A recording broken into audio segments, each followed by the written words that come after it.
So good evening all of you. देखिए, आज एक बहुत इंपॉर्टेंट लेक्चर को हम डिस्कस करने जा रहे हैं। बेसिकली ये जो टॉपिक है, एब्जॉर्प्शन कॉस्टिंग और मार्जिनल कॉस्टिंग के बीच में डिफरेंशिएशन।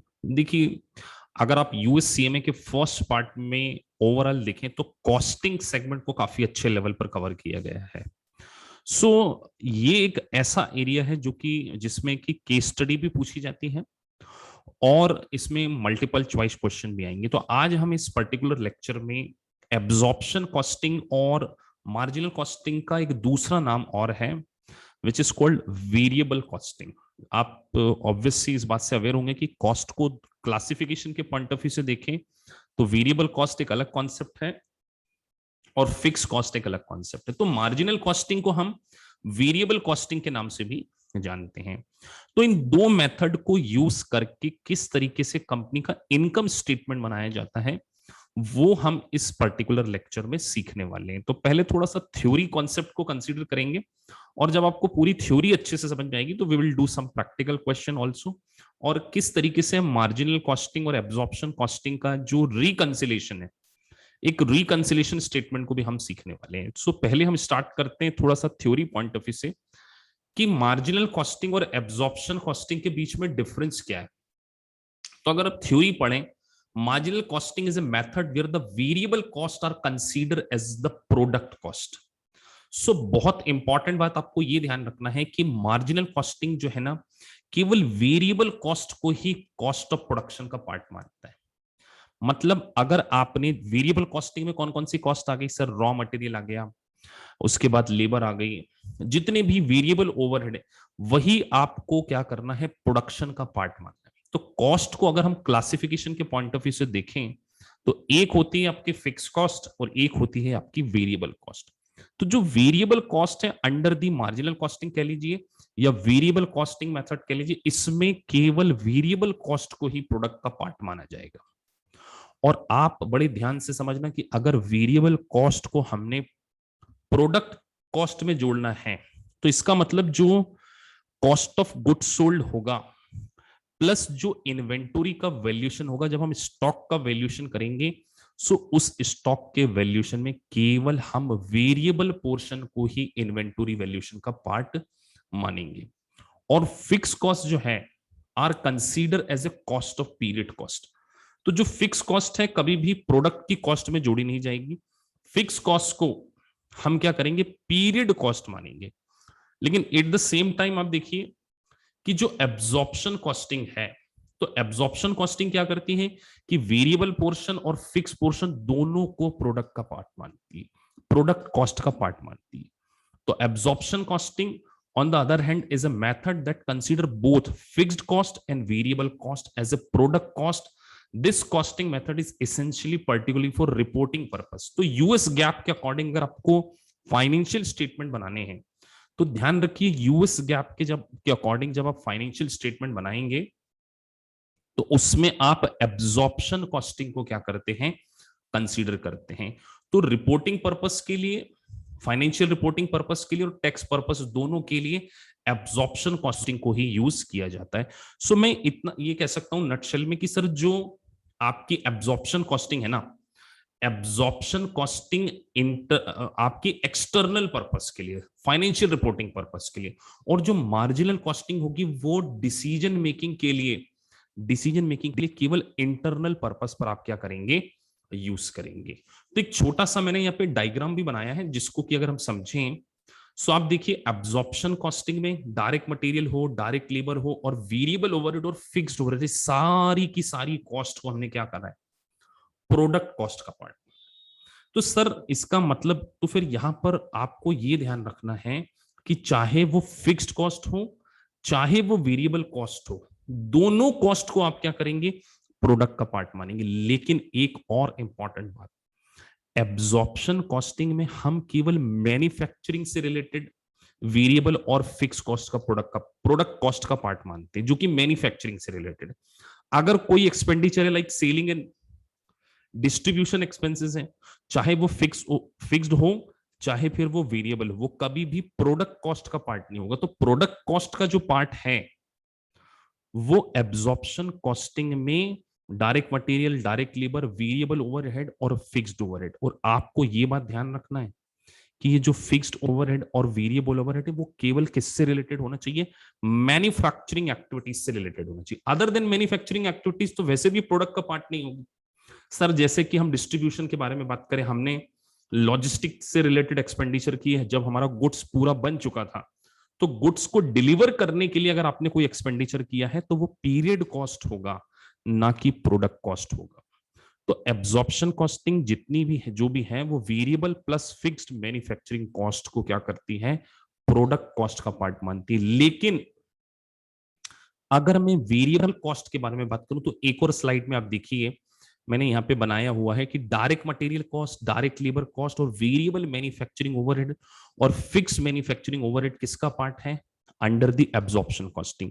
लेकिन वेरिएबल कॉस्टिंग में आप केवल क्या लेंगे, डायरेक्ट मटेरियल, डायरेक्ट लेबर और वेरिएबल मैन्युफैक्चरिंग ओवरहेड। उसके बाद जो फिक्स्ड मैन्युफैक्चरिंग ओवरहेड है या variable selling and administrative expenses हैं या fixed selling and administrative expenses हैं, ये अंडर द वेरिएबल कॉस्ट जो है वो पीरियड कॉस्ट होती है। इसको हम क्या बोलेंगे, पीरियड कॉस्ट बोलेंगे। तो प्रोडक्ट कॉस्ट में केवल कौन सी आएगी, वेरिएबल मैन्युफैक्चरिंग। तो अगर हम वेरिएबल कॉस्टिंग के पॉइंट ऑफ व्यू से समझें तो sir direct material, direct labour और variable manufacturing overhead is a product cost. और उसके बाद जितनी भी फिक्स कॉस्ट है, चाहे वो सेल्स से रिलेटेड हो, एडमिनिस्ट्रेटिव से रिलेटेड हो या मैन्युफैक्चरिंग फिक्स कॉस्ट हो, वो under the variable cost, period cost मानी जाती है। लेकिन at the same time absorption costing जो है वो फिक्स कॉस्ट को और वेरिएबल कॉस्ट दोनों को प्रोडक्ट का पार्ट मानता है, अगर वो किससे रिलेटेड हो, मैन्युफैक्चरिंग से रिलेटेड हो। तो एब्जॉर्प्शन कॉस्टिंग में पीरियड कॉस्ट कौन सी हो गई sir, variable sales and administrative और फिक्स्ड सेल एंड एडमिनिस्ट्रेटिव। तो ये basically theory point of view से बड़ा इंपॉर्टेंट कॉन्सेप्ट है।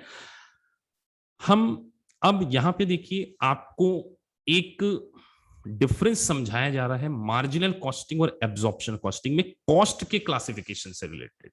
तो पहले अगर थ्योरी पॉइंट ऑफ व्यू से देखें तो देखिए नीचे आपको ना स्टॉक वैल्यूएशन दिया हुआ है।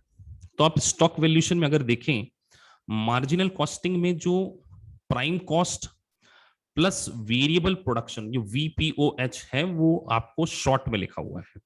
अगर आप लेफ्ट हैंड पे देखें तो स्टॉक वैल्यूएशन में prime cost plus variable production overhead है, वो हमने स्टॉक वैल्यूएशन का पार्ट माना। लेकिन एब्जॉर्प्शन कॉस्टिंग में आप देखें, prime cost plus variable production overhead plus fixed production overhead दोनों क्या हैं, स्टॉक वैल्यूएशन में शामिल किए जाते हैं। तो अब क्या होता है कि जब दोनों मेथड में, देखिए दोनों मेथड में जो सबसे बड़ा डिफरेंस है ना, सबसे बड़ा डिफरेंस कौन सा है, वो फिक्स कॉस्ट का है। कि वेरिएबल कॉस्ट जो है वो फिक्स कॉस्ट को प्रोडक्ट का नहीं पीरियड कॉस्ट मानती है, और एब्जॉर्प्शन कॉस्टिंग क्या है, फिक्स कॉस्ट या वेरिएबल कॉस्ट दोनों को प्रोडक्शन का पार्ट मानती है। तो अब हम है ना एक एक्सेल पे चलते हैं और एक थोड़ा सा प्रैक्टिकल क्वेश्चन को करने की कोशिश करते हैं कि वो किस तरीके से आप दोनों के बीच में डिफरेंशिएट कर सकते हैं, दोनों के प्रॉफिट में क्या डिफरेंस आएगा। इन सारी बातों को हम क्या करते हैं, एक्सेल में समझने की कोशिश करते हैं। चलिए तो एक्सेल की ओर चलते हैं। चलिए सो हम एक एग्जांपल की ओर चलते हैं। सो देखिए आपके सामने एक स्क्रीन पे एक मैंने कंपैरिजन के लिए एक शीट बनाई हुई है। तो पहले इस क्वेश्चन को समझते हैं और फिर देखते हैं कि किस तरीके से दोनों में डिफरेंस है। तो during the first month in the business firm produce 100 unit. तो देखिए ड्यूरिंग द मंथ में जो प्रोडक्शन हुआ है वो कितना हुआ है सर, 100 यूनिट का प्रोडक्शन हुआ है। और उस 100 में से 80 यूनिट को क्या कर दिया गया, सोल्ड आउट कर दिया गया।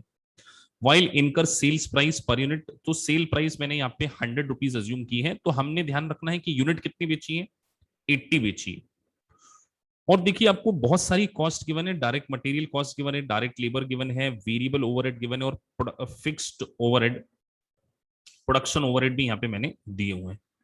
तो अगर मैं यहाँ पे सबसे पहले वेरिएबल कॉस्टिंग के पॉइंट ऑफ व्यू से बात करूं, तो आपने 80 यूनिट सोल्ड आउट किए, तो 80 यूनिट इंटू 100 हो गया आपका 8000। और इसी तरीके से तो वेरिएबल कॉस्टिंग को पहले समझ लेते हैं। तो वेरिएबल कॉस्टिंग में आप देखिए कि 8000 हमारी क्या हो गई, सेल्स हो गई। और अब अगर हम मैन्युफैक्चरिंग कॉस्ट के बारे में बात करें तो डायरेक्ट लेबर, डायरेक्ट मटेरियल और वेरिएबल ओवरहेड, तो 1000, 2000, 1500, तो ये हो गया आपका टोटल 4500। ये आपकी क्या हो गई, कॉस्ट ऑफ प्रोडक्शन। तो टोटल 4500 आपकी कॉस्ट ऑफ प्रोडक्शन है। और आपने कितनी यूनिट बनाई है सर? हमने जो बनाई है वो 100 यूनिट बनाई है। सो 100 यूनिट बनाई है 4500 में। तो अगर मैं एक वर्किंग नोट में जाऊं नीचे, वर्किंग नोट में जाएं सर, तो 4500 डिवाइडेड बाई, अगर डिवाइडेड बाई मैं इसको 100 करूं, सॉरी 100 अगर मैं करता हूं तो मेरा 45 रुपीज पर यूनिट कॉस्ट आती। तो इस 100 में से मैंने क्या किया है, 80 यूनिट को सोल्ड आउट कर दिया। तो इसका मतलब 20 यूनिट मेरे पास आज भी स्टॉक में पड़ी है। तो सर 20 इंटू, तो 20 इंटू मेरा एक यूनिट की कॉस्ट है 45, तो मेरा क्लोजिंग स्टॉक कितना हो गया, 900। तो इसका मतलब अगर मैं यहाँ पे कॉस्ट ऑफ प्रोडक्शन में से क्लोजिंग स्टॉक माइनस करता हूं तो मेरा क्या आ जाता है, इसको बोलते हैं हम कॉस्ट ऑफ गुड्स सोल्ड। तो देखिए जो आपका कॉस्ट ऑफ गुड्स सोल्ड है ना, वो यहाँ पे कितना है, 4500 माइनस 900, तो ये हो गया आपका 3600। ठीक है, तो आपकी सेल कितनी थी, 8000 थी, और 8000 में से आपने अगर 3600 माइनस किया तो जो आ गया आपका ऑपरेटिंग प्रॉफिट, ये आपका आ गया ऑपरेटिंग प्रॉफिट। तो विच वुड बी, अगर हम 8000 में से माइनस कर दें 3600, तो ये हो गया 4400। तो ये आप यहाँ पे नोटिस कीजिए, जो मैंने कॉस्ट ऑफ प्रोडक्शन जो ड्यूरिंग द ईयर मैंने गुड्स बनाया है, उसमें मैंने वेरिएबल पोर्शन को ही इंक्लूड किया है, मैंने फिक्स पोर्शन को इंक्लूड नहीं किया। और जो मैंने मेरा क्लोजिंग स्टॉक का वैल्यूएशन भी किया है वो 900 पे किया है, जिसमें मैंने फिक्स कॉस्ट को कंसीडर नहीं किया है under the variable costing method.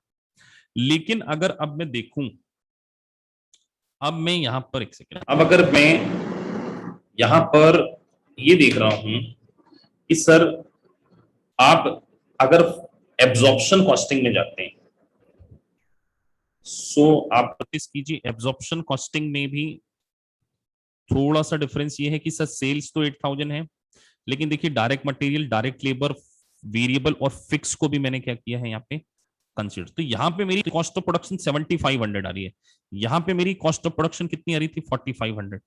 तो अब मैं यहाँ पे क्लोजिंग स्टॉक अगर माइनस करूं तो वो मेरा 75 रुपीज निकलेगा पर यूनिट। 7500 डिवाइडेड बाई 100 कितना होता है, 75 रुपीज। क्लोजिंग स्टॉक सर कितना है, क्लोजिंग स्टॉक सर 20 यूनिट है, तो 20 से हमने यहाँ पे मल्टीप्लाई किया। तो आप देखिए यहां पर जो क्लोजिंग स्टॉक है वो एस कंपेरेटिवली ज्यादा निकलेगा। तो 75, सॉरी यहां मेरा फिर गलत क्यों आ गया, एक सेकंड, 4500 था ना,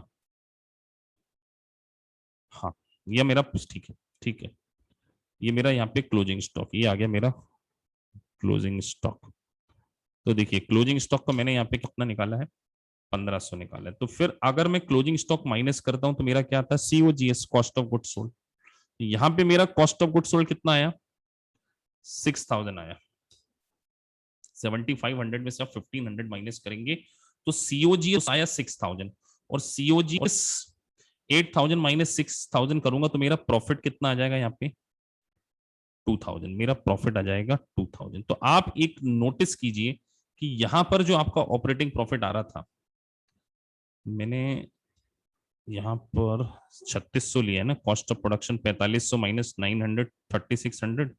यहाँ आपकी जो प्रोडक्शन कॉस्ट थी वो 7500 थी, उसमें से तो देखिए, सो यहां पर आपका जो गुड्स है, यहाँ पे जो आपके दोनों के प्रॉफिट में डिफरेंस आ रहा है, एक बार पूरा चेक कर ले, 1000 प्लस 3000, 3000 प्लस 1500, 4500, 4500 प्लस 3000 हो गया आपका 7500। 7500 में से आपने 75 यूनिट को ठीक है कैलकुलेट कर लिया, और 75 इंटू 20, 1500 हो गया, तो 6000, और 8000 में जो 2000 प्रॉफिट। तो देखिए दोनों के प्रॉफिट में क्या आया है यहाँ पे, डिफरेंस आया है। यहाँ पर आपका क्लोजिंग स्टॉक माइनस करने के बाद 4500 माइनस 900 माइनस करने के बाद सीओजीएस आ रहा था। तो देखिए दोनों के सीओजीएस में बहुत डिफरेंस है। यहाँ पे सीओजीएस है 3600 और यहाँ पे सीओजीएस है 6000। तो कॉस्ट ऑफ गुड्स सोल्ड अगर ज्यादा होगा तो ऑब्वियस सी बात है प्रॉफिट भी क्या होगा आपका, कम होगा। यहाँ पे क्लोजिंग स्टॉक कितना था, 1500 था, यहाँ पे क्लोजिंग स्टॉक कितना था, 900। तो इस तरीके से दोनों में क्या है हम डिफ्रेंशिएट करते हैं। तो सर दोनों के प्रॉफिट को अगर हम रिकंसाइल करें तो अगर यहां मैं लिखूं profit as per marginal costing approach, marginal या वेरिएबल बात एक ही, marginal cost. Sir profit as per marginal cost कितना है मेरा, 4400। अब मैंने यहां पर जो क्लोजिंग स्टॉक है वो कितना वैल्यू किया है, 900 किया है, ठीक है। यहां पर मेरा जो क्लोजिंग स्टॉक है वो 900 और यहां पर मेरा क्लोजिंग स्टॉक कितना है, 1500। तो दोनों के बीच में डिफरेंस कितना है, 600 का डिफरेंस है। तो मैं यहां पर अगर क्लोजिंग स्टॉक को 45 जो मेरा प्रॉफिट आया है 4500 माइनस 900 मैंने माइनस किया तो मेरा जो ऑपरेटिंग प्रॉफिट कितना है 4400 है ना। और अब अगर मैं देखिए एब्जॉर्प्शन कॉस्टिंग का लिखूं, एब्जॉर्प्शन कॉस्टिंग का, सो एब्जॉर्प्शन कॉस्टिंग का मेरा क्या है 2000 है। तो दोनों में क्या आ रहा है, यहाँ पे डिफरेंस आ रहा है। क्यों डिफरेंस आ रहा है सर, क्योंकि दोनों में एक सबसे बड़ा जो डिफरेंस है वो फिक्स्ड प्रोडक्शन ओवरहेड का है। यहां पर मैंने जो फिक्स कॉस्ट है क्या मानी है, 3000 मैंने मानी है यहाँ पे, और यहां पर देखिए आपने फिक्स कॉस्ट को कंसीडर ही नहीं किया।